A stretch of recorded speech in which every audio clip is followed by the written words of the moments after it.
This is True Multifamily, the show where we dive in on what really happens after closing a multifamily property. We're going to expose the role of asset manager. That's the person who has the responsibility of seeing the vision, executing the plan, and managing people, budgets, and timelines, all to deliver returns for our investors. These are the real struggles, the real victories, and the real stories of asset management. Welcome back to another episode of True Multifamily. I'm your host, Justin Fraser, here today with some awesome guests from overseas.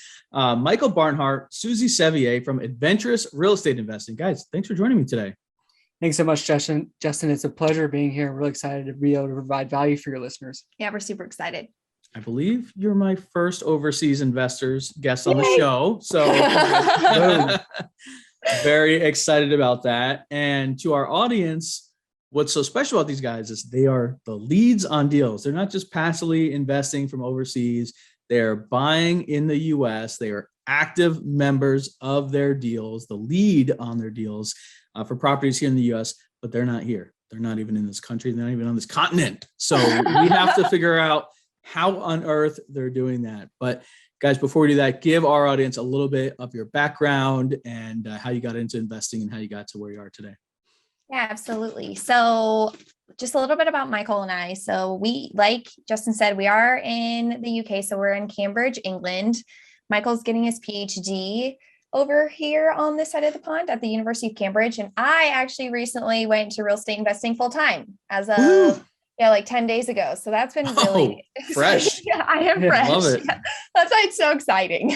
But our entire journey actually started because of COVID-19 and the lockdowns. So when the first lockdown happened over here, it was a little over 100 days, and total we've had 3. And that one I think was probably the shortest, but everybody was sent home from work and we could only leave our house once a day to work out or go to the grocery store, go to the pharmacy, like very important things. And so Michael and I were like, okay, what are we going to do for this amount of time? And we decided to have a mini book club with each other. And one of those books was Multiple Streams of Income by Robert Allen. And there's a chapter on real estate investing, and like Michael read it, got to it first. And then he's like, just read this part. This is all that we've got to do. And so once I, read it and learned more about it, we literally dove into education. And because we're over here, we were more in a scarcity mindset, if the virtual component was taken away from us, would we be satisfied with what we did today? So we, like crazy, right? Went to 10 conferences in 2020. We went to maybe 8 to 10 meetups a week. It was a lot just because we wanted to get as much as everybody else was getting. And initially we were actually going to go the single family route, and we had picked a market and everything all the way from over here. It was a Midwest market, and an inland hurricane went through the market that we had chosen, which was not part of our risk profile. But so we couldn't get financing for those properties. So immediately we were like, okay, our 5-year plan was to get into multifamily. So why don't we just do that now? And then again, we pivoted, not panicked. And we just went a whole different education route, then conferences and meetups were all about multifamily so that we could learn more about that space.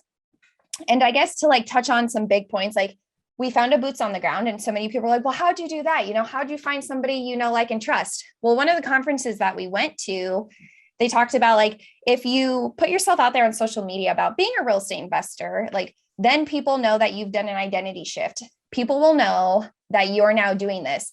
And that's what we did. And somebody that Michael actually went to the Air Force Academy with, reached out and was like, hey, I've been wanting to move into multifamily. We should chat. And it was perfect, right? Because Michael had gone to boot camp with him. Michael had done all of undergraduate school with him. And so it really worked out. And then slowly from there, we built out our team and built out our confidence for us to be able to close from deals all the way over here, just because everyone got so used to Zoom. So talking to brokers was not an issue. Talking to property management companies was not an issue. There was nothing that was an issue. It was just oh, well, they keep showing up and they keep calling me. So I guess they're in this for real. Yeah. All right. I have to pause you there because there's about there's a lot. So many things I want to break down. All right. So you had not only no real estate experience or portfolio, but not even the hint of wanting to do real estate until you read this book in the pandemic. So we're only, maybe that's like what, a year and a half ago, right? Yeah. We're not that far away here. So you've had this light bulb moment from the book, and so we've got to learn everything. And I guess the pandemic kind of worked in your favor in that regards, as far as all the conferences and all the meetups going virtual, right? And for most of us that had been flying and traveling and all that, it was like, oh, now I got to do it virtually. And should I go to this thing that's on Zoom, and is it worth it? And here was this whole new world opening up for you guys that had not really been there. Like there were some virtual conferences, but 2019, not nearly as many as there are right now. And now that's a very legitimate avenue that people are exploring, as far as like, yeah, we all want to get back to in person, but I don't think the virtual conference is going away either. So you're able to capitalize on that, which is pretty cool. And then, so tell me a bit about, like, okay, you're a single family, the inland hurricane, I get that. How do you even start from, like, okay, we found out about real estate, we found out about multifamily. How do you go and put together this process and confidence to say, yeah, we're going to go take on, hundreds of units within the first year and a half? Tell us about that. Yeah. Man, there's just a lot, right? So like, I think the biggest thing for us, like as Suzy mentioned, the first thing we needed to do is find a boots on the ground partner, which then got us the confidence. Okay, now we have somebody in the area. We're 4,000 miles away. We need somebody in the area that can walk the assets, touch them, maybe even smell them potentially if necessary. Can I ask you a question? Did you pick your market based on where your friend from the Air Force was? Yeah, that's a great question. So initially, when we started looking at real estate, we did a survey of like a bunch of different Midwest cities and towns and things like that. And so in Oklahoma City and Tulsa ended up being in that initial analysis that we did. And then it just happened to be that one, that my friend was living in Oklahoma City. So Oklahoma City and Tulsa is just a short drive away from there. So those two became our markets because of, it worked out that those were markets you were interested in, and your friend happened to reach out and you started posting on social media. Exactly. The stars really aligned for you guys here. It's amazing. Yeah, exactly. So we had our boots on the ground, and so we were confident in that aspect, right? Like we're not just submitting blind LOIs, right? And then shortly after that, because we were networking so much, we were getting introduced to people. Well, first of all, we kept telling everybody that we were interested in Oklahoma City and Tulsa. We're new syndicators looking for these types of deals in these areas. We kept telling everybody that we met that, right? Over and over and over again, right? Sound like a broken record. So because of that, people were like, oh, you know what? I know somebody who's actually in Tulsa, who's a syndicator in Tulsa. And then he connected myself and this other seasoned operator, and we connected and we had a chat. We really hit it off at that point. And then I just continued to build that relationship and was chatting with him, weekly basis about the market, about brokers, about deals in the area and stuff like that, which kept going back and forth. And then I try to leverage my background and try to provide value to him as much as possible. So my background is in education and teaching and course design. And so I noticed that he wanted to build a education course on his website. So I said, hey, he didn't ask me at all or anything like that. I reached out to him. I was like, hey, I noticed you're trying to build an education course. Here is everything I know about building course design, like all my PDFs and this stuff like that. Hopefully this helps, right? Didn't ask for anything in return. And then just kept, keeping the relationship, keeping the relationship up and chatting over and over. And then he was like, hey, you know what, man, like you're pretty persistent. Like, let's start meeting like once a week.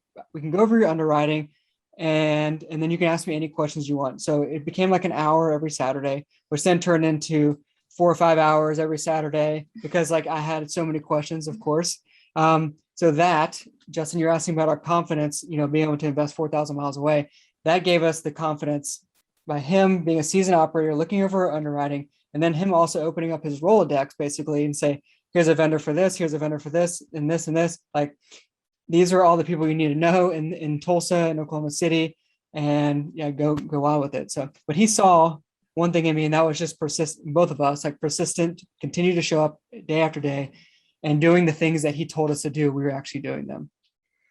For anyone listening to this show and feeling like they need a mentor, feeling like they don't know where to go, please go back and listen to that again, because that is a masterclass and in how to get a mentor, get the confidence, get people on your side. Because if you would just approach this guy like, hey, I'm interested in Tulsa. I have no experience. I'm not on the continent.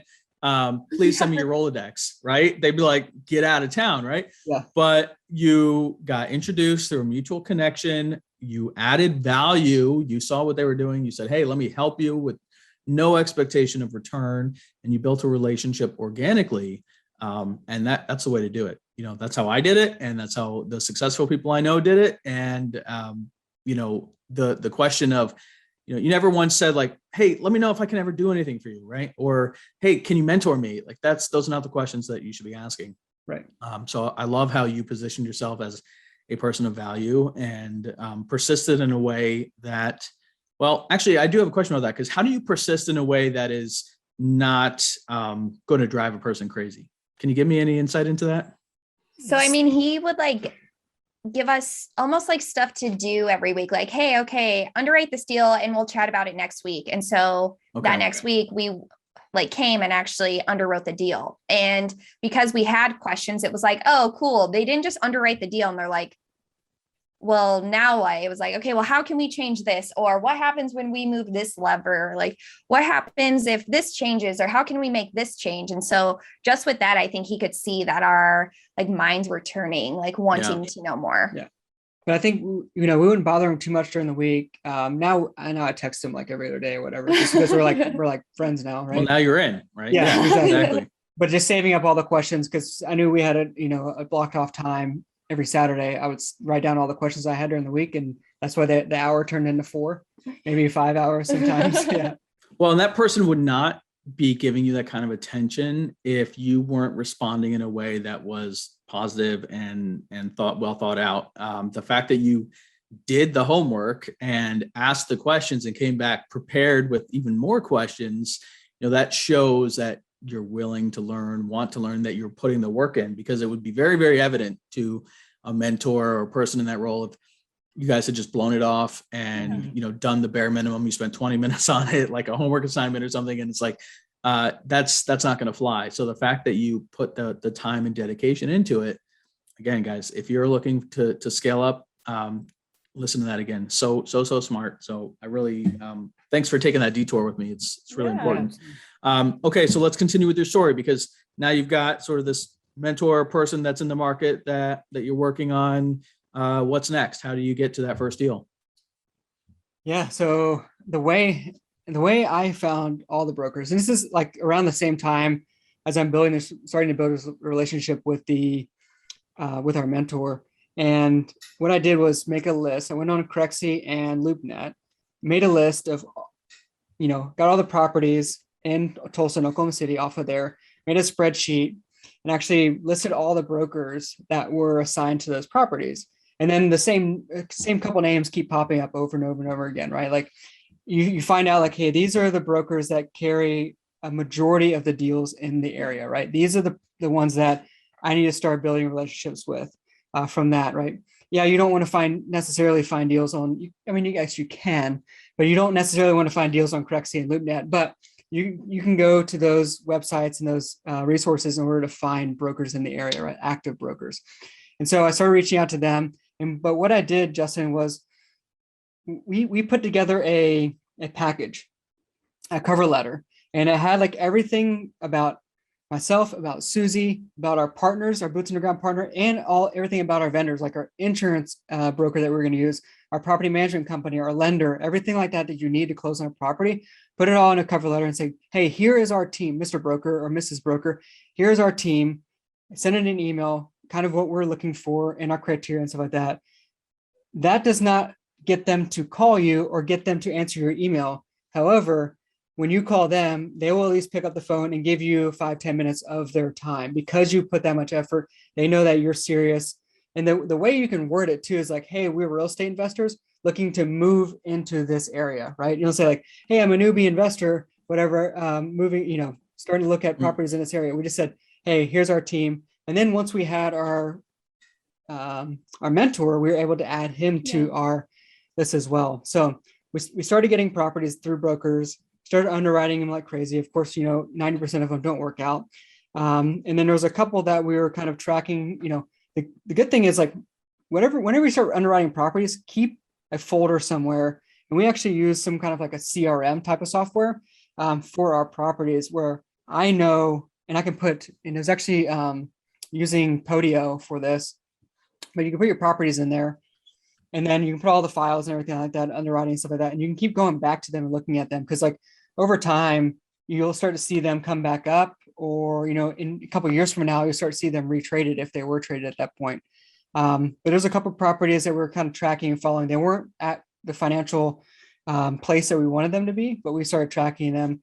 And that first property, like I said, I underwrote it. A couple of months later, we looked at it again, and we actually noticed that it was becoming stabilized. So for your listeners, a stabilized property is 90% occupied for at least 90 days. And what that allows you to do is obtain long-term financing on that property through like agency debt, whether that's Freddie Mac or Fannie Mae or maybe HUD or something like that.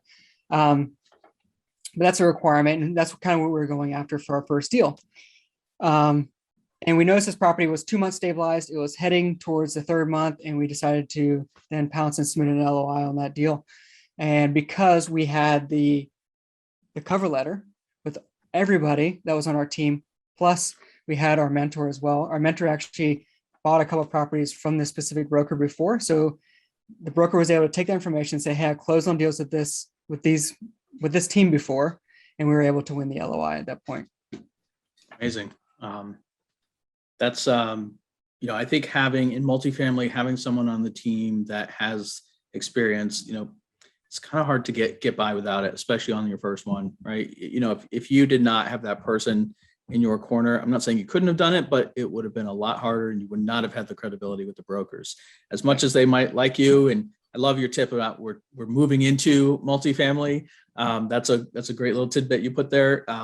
At the end of the day, having been now on the selling side of some properties, the sellers are going to really evaluate you, and they want to make sure that you can close. And I actually did not realize this. I mean, obviously, it on one level as a buyer, but we're about to go full cycle on a deal, and we're selling a deal.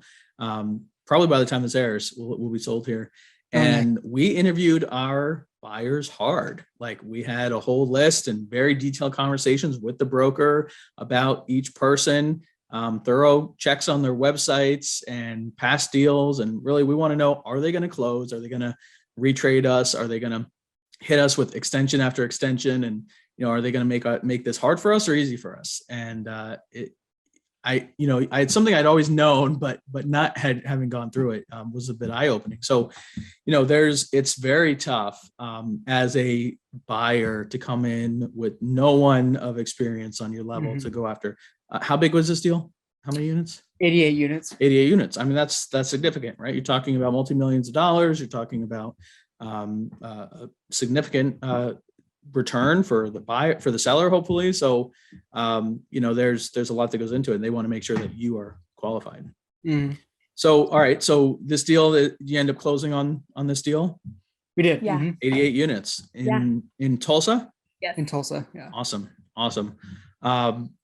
So I think where I want to spend a good bit of time here, because, for me, my process is, we see a property we like, we get our team there as soon as we can. And that includes myself as asset manager. And I want to crawl all over that property and figure out what's going on the roof and in the crawl spaces and the plumbing and everything, right? I want to be in it and see it all so that I can build my CapEx budgets and everything else. I'm assuming that is a little different for how you guys did your process. So talk us through like the due diligence and putting together your plans for ownership. Yeah. So of course, because of COVID and everything like that, it was Suzy and I were not able to travel to the property for physical due diligence. We were able to do most of the digital stuff. However, we had our mentor who went to due diligence because he's like, well, I have other properties in the area too. I want to look at them. And so kind of, did that at the same time, but he was there. And then our two other team members were there as well. So we had 3 people from our team basically there. And then our property management company sent out 2 people, or actually 3 people that kind of helped walk the property and walk each one of the units. But even just to add, right? So like although our mentor was there, he wasn't like, oh, I'll look at the units and let you guys know what they're like. He had told like Michael and I, like, this is yours. You have to figure it out or else you're never going to know. And with us being new, it was like, okay, well, what do we look for? And because you hear so often in this space, like, do not reinvent the wheel. What I did was like went to well-known asset managers in the space, and lo and behold, they have a free guide on what to look for due diligence. So I downloaded probably 7 or 8 and made like a really big list on exactly what they should look That's for. awesome. And then, yeah, because that was all that I could do. I was like, okay, well, what would I do if I was there? And that's what I would have done. I would have still found the list. And then there was just so many pictures. I think even for the 88 unit, we had over like 800 photos that they all took during the day. And it was like, oh, I feel like we're here, you know? Yeah. And that was a big part of it. Yeah. Cause you just don't know what you don't know. So, you know, you do as much research as you can to be as prepared as you can. And that really worked well for us. Yeah. Is there anything that you feel like you missed out on the fact that you could not be out there? Emotionally, yes. Hey, that's a very legitimate concern, right? Especially your first big deal like that. It is an emotional journey. Yeah. Anything outside of that, or you feel like you really had all your bases covered? Yeah, I think, I mean, trying to think back. There's nothing huge that we missed out on that I can remember. Let me ask a question a different way. Yeah. Did you guys raise money for this deal? We did. And did you get any pushback from any of your investors or potential investors on the fact that you had not set foot on you yourself had not been on the property? No, but that was a big question. Who is going to check the property? Yeah. And we were like, we've got people there. We promise, you know, because that was even a thing from the beginning. They're like, you're where and you want to do what, you know, but then it was just the consistency of showing up and putting out content that they were like, oh, okay. They communicated enough with everyone really to know that like, this is what they're doing. This is what their plan is. Cause that's what we did. You know, we told them the plan. We told them what it was like. We like sent an email after due diligence before along the whole process, just so that there was another sense of security. Yeah. And you're not, even though you're geographically separated, you're not absentee. You're still a very active team member. You know, you have people doing the doing on the ground, and then you are still an active, you know, it would have been easy to be like, oh yeah, they went out and here's a report they created. It's like, no, this is how it impacts our plan. I'm putting this together. You're still taking ownership and controlling ownership over it. Exactly. I was going to say, there's one thing, the size of where the washer and dryers went, was missed. Yeah. One thing that we missed, because we're putting in unit washer and dryers. And so we asked somebody to measure the closets, and they're like, yeah, we did it. They'll fit. Turns out they didn't do it, and they didn't fit. And so that so was we had something. to, just tearing out basically like a door frame and then pushing that back to the walls, or whatever. But which, added a little bit of extra cost. Which, by the way, could have been missed had you been at the property and you sent someone over to go measure it for you anyway. Yeah. So, okay. Fairly minor thing in the grand scheme of things, right? There's always a solution. So how has it been owning and managing this property? Tell us a little bit about how it's performing through COVID and what that experience has been like. It's been very enjoyable. As you know, asset management has its ups and downs, right? Mm-hmm. Like when we get a call after 4th of July weekend that all the pool furniture is in the pool now, ruined some umbrellas, things like that. That's annoying. Or a fence, the fence was, we had plans to redo the fence, and everything's kind of backlogged right now because it's summertime and everybody has their contractors doing a million different things. And so it was on a wait list, and then, the wind blew and it fell down. Right. So like just things like that, that kind of like, you have ups and downs and other things like that. What has really helped us, Justin, was from the very beginning, we set up, so Suzy and I both have a background in project management, like program management, things like that. We managed me too. Cool. Yeah. So we managed like a lot of big projects in our careers. And so what we did from the very beginning was set up like a online project management software. What we use is Asana. There's other ones out there like Monday.com and Trello and things like that that people can check out. But from the very beginning, we set that up, and in that we have, our property listed. And then in the property, we have all the tasks and all the projects that we have going on, and we can assign it to, whether or not that's assigned to our regional manager, or assigned to the on-site manager and things like that. And then we can track the progress of our specific projects. And the great thing about Asana is like, you don't have email, you eliminate email completely, right? So like, it's none of this emailing back and forth, invoices, and hey, this is what's happening to unit 112, or whatever, right? So like everything is in Asana. You can upload files, pictures, movies, things like that. Everything is in Asana, and you say, hey, what's happening in unit 112, and everything there, you can see. Who is filling that out for you? So our regional The regional manager is using Asana. Yeah. Okay. Yeah. So they're reporting it out of their software, Yardi or whatever they might use. Introduce them to the software. And then they have their tool, and then they also use Asana to interface and communicate with you. Right. So they have AppFolio, which is just like where they report all their numbers and their all the financials are pulled from. But then we have, for communication purposes, like it is daily communication that we have with them, which is great because we can do it on our phone, on a computer, wherever we're at. I mean, it's just to avoid the 4,000 emails and having to do reply all every single time, because that just bogs down so much. Yeah, absolutely. Since we're on the subject, what other tools and communication tools do you guys use? So other than Asana, the other big thing, we do weekly meetings via Zoom so that we can see everybody and stuff like that. Do you mean for like asset management itself, or like in our entire business? All of it. Okay. And are you guys, with your boots on the ground, how are you communicating with them? How are they giving you guys reports? Is that through email? Is that through Asana? What are you using there? Yeah. So for our boots on the ground, that's actually still we actually have a group chat that works out really well. We have a Google Drive folder where everything is in. So photos can be put up in there, reports, anything from vendors, all of that can be added. But the power of all of us just having an iPhone has worked out in our favor, especially being over here. And that's been the best. I mean, for investor relations, we do everything through Active Campaign, and that is also used for our marketing and for our CRM. And that I like that complete integration, because realistically at a point you want things to be automated, and having everything just all in one spot really makes everything streamlined at least. Yeah.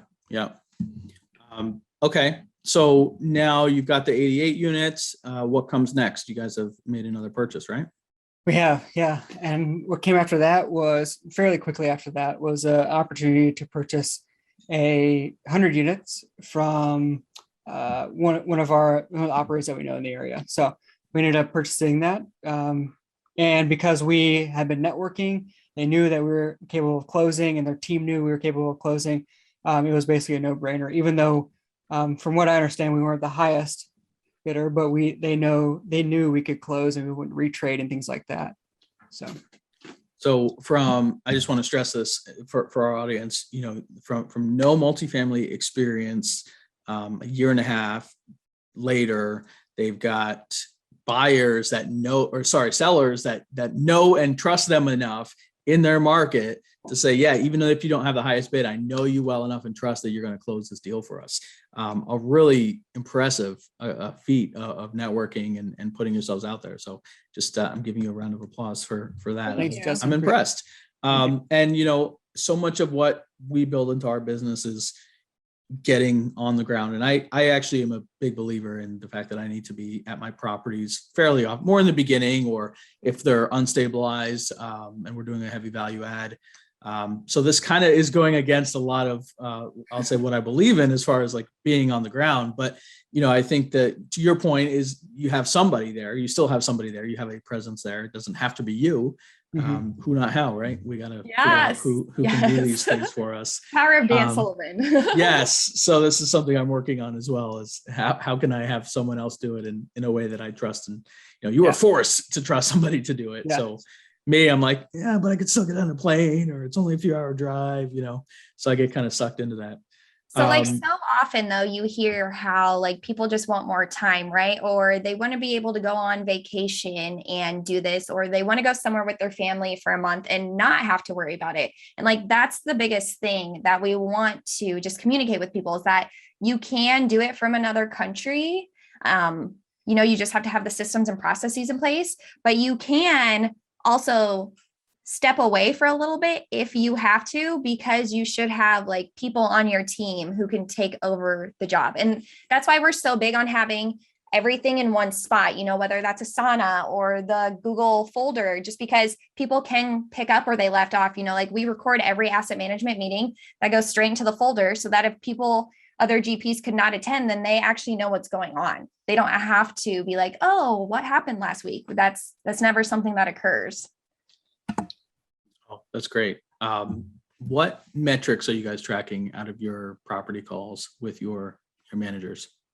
Yeah, so there's 5 big categories that we track, right? And everything can be broken down a little bit further. So there's income, of course, we track that. And then leads, we track that. And I can break these down a little bit further if you want. We track maintenance, and then leads and leasing kind of roll together. But the other thing too is we track is, and this kind of falls under income as well, but it's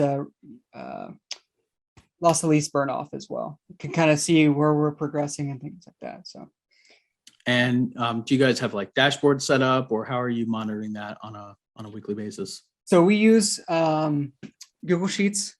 So we have access to Google Sheets, and of course, and then our property management company has access to them. So the on-site manager updates those KPIs every single Monday that we can look at. So awesome.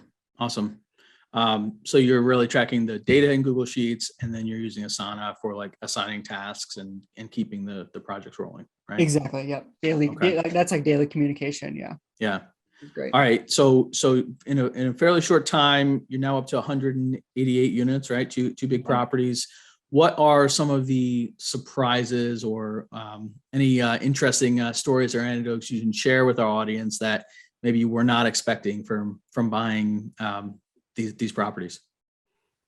Yeah. So I'll tell you a story that kind of made my heart drop, Justin, and that. So like a couple weeks, last Friday or something like that. I think it was a week ago.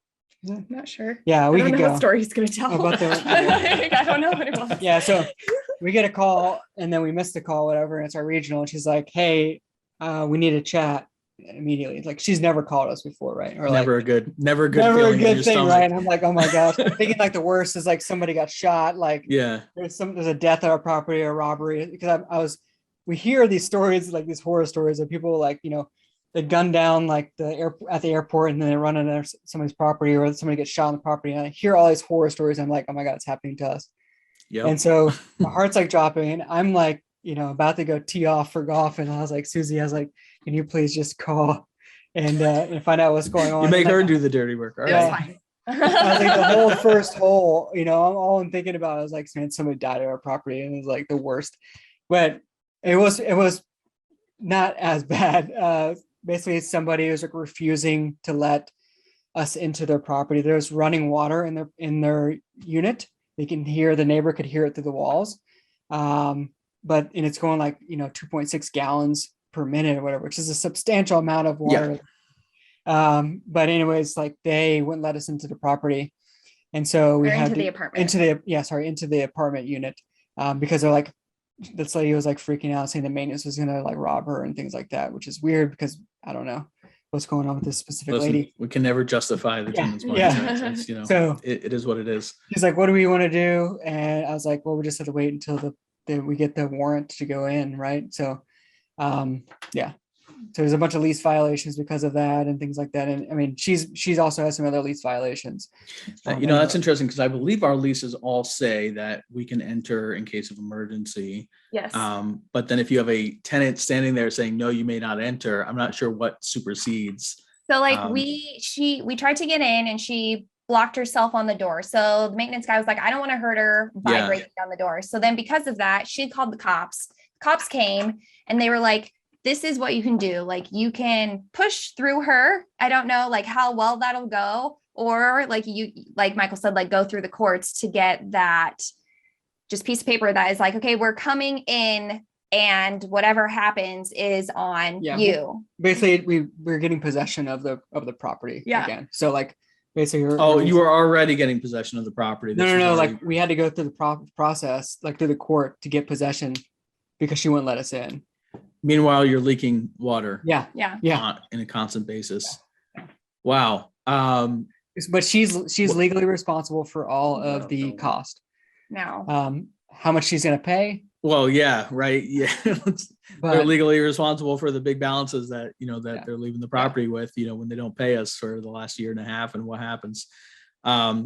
Collecting it is going to be a different story. Yes. But so you are faced with a leak and you have to go through the courts to even get access. This is incredible to me. And incredible. How long did it take the court to grant you access to the unit? A week. So one, that's very fast. Like that's great that you were actually able to get an appointment, get a date, get in, get access within a week. But two, water running for a week. right. Could you have done something else? Could you have shut down the water to the building or So that's taken what it other would drastic have shut measures? down water to the entire building. And I guess that's where it was hard because we didn't want to disrupt all the other residents. Right. There's in the 24 building. other units. Yeah. in it. Yeah, Yeah. that is a tough situation. Yeah. So what's the follow-up? And do you have an estimate on damages or what's happened?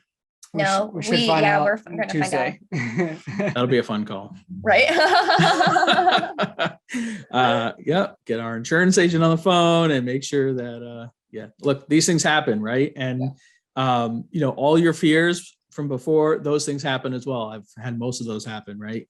People die, people injure other people leave their water on and cause a huge amount of damage. And unfortunately, all we can do is be prepared for it and have the right team in place that can handle it. So Right. good on you guys for moving quickly and going through the process. But yeah, I'm concerned. Do you know, like, was there damage to the tenant below them or besides them or? No, so like from what the residents around them said, like their unit was fine, but that was also at the beginning of this process. I mean, on Tuesday when we talked to him, it was still that way. So we don't know. Yeah, we don't know if it's like it's just like a constant leaking Toilet.